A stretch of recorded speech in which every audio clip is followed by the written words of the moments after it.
I want to put a splice in a rope about that size. What to do is to, first thing, feed the rope through the centre and out the other side. And once I've got about the right size of loop I want to put in the rope, I then need to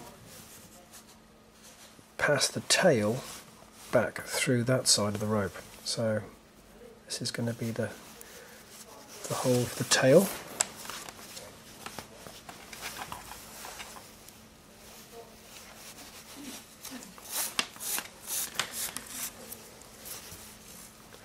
It might be nice to get the orientation right so that they cross over, and as you pull those two together they lock quite nicely. The last part of the splice is to hide the tail. So you have to come in the back of the rope underneath it, feed the fid up the line,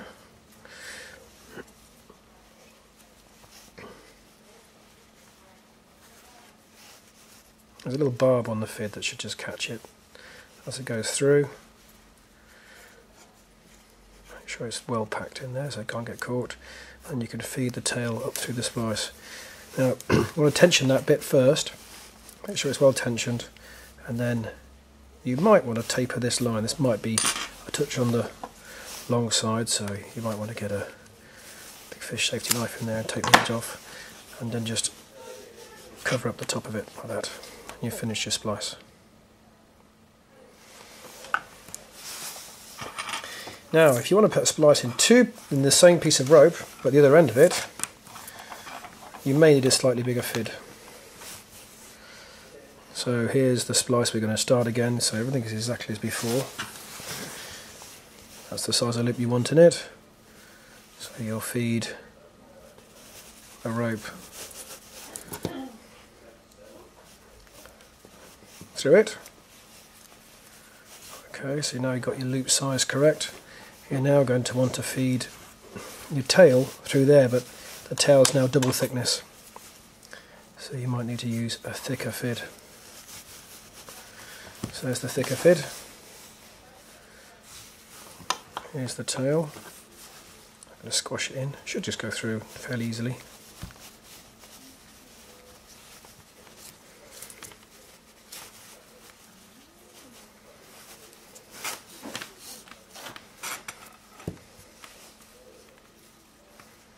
And then again the same trick, slowly pulling those two until they're nicely tight together. That's effectively a knot, and the finished bit is to hide the tail.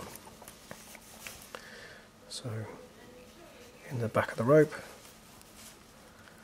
feed it along. This is more tricky. I've got a short tail here, so it's going to be tricky to get to the barb in time, but I can do that.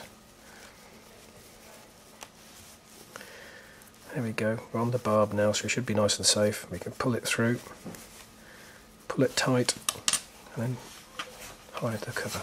So it's all finished. We've now got two loops in this piece of rope. To make this double-ended eye splice in 4mm Spec-12, we used a 4mm push fid. Because that was to do the first eye splice, to do the second eye splice, we needed to use the 5.5mm push fid. And of course, to any trimming of any lines we used a big fish safety knife.